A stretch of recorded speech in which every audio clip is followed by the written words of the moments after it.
G'day. Well, here we've set up a trap hive. You can see we've got a nuke box. On the outside frames we put two stickies. Stickies are those frames that have been spun out before and put in a freezer and sterilised. So we brought them out and brought them back to normal room temperature. And of course then we put 4 frames of foundation in there as well. So there's 6 frames in the nuke box, 2 stickies on the outside where the bees like to make their honey, and 4 frames ready to be waxed up for the bees, then for the queen to come out of this hole in the tree where they've had their hive for a period of time, and she'll start laying once they've waxed up those frames. I expect probably in about a month's time they'll have it all waxed up, maybe 5 to 6 weeks maybe. It'll be all waxed up and she'll be laying the brood in those 4 wax frames, and they'll be also storing honey in the nuke box.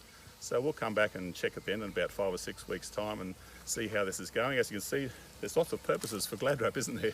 This is a very difficult situation here, trying to get the trap hive close to the hole in the tree. It's sort of set at an angle, a little hole there where the bees have got their hive inside the tree.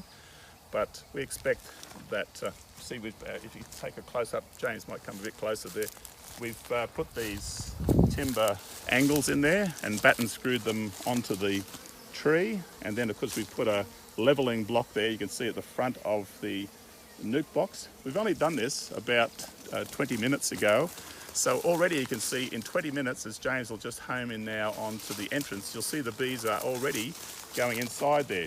Now one of the things of course we did to encourage them to do that was of course we used this lemongrass oil, right? Lemongrass oil. Apparently it's the closest scent to the queen bee. So already the bees love that, and we've put about 6 or 7 drops on the tops of the frames within the nuke box. So they makes a nice scent for them, it draws them in.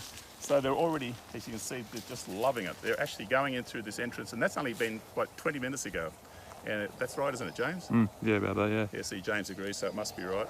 And so we're pretty excited about this. You could try this if you're a beekeeper. You may find this is a good way to set up a trap. We're going to have to do another one on another property of ours out at Bee Ranch. Well, once again, we're doing another trap hive here, and you see we've set it up with the angle batten screwed into the tree, and this is a tricky one here because there's quite a slit in the tree, so not just a small opening, where you could probably put a pipe or something like that.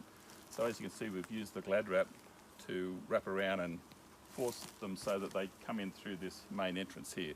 Of course this nuke has 2 doors, back door, front door.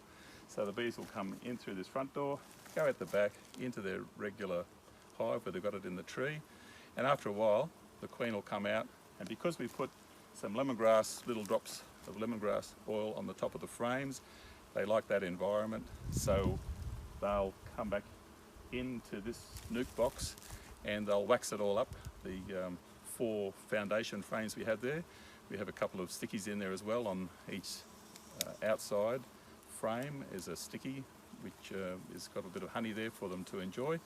Draw them in, and yeah, fairly easy. With the glad wrap it makes it easy. You can seal up all the openings so that they have to come through this front door here.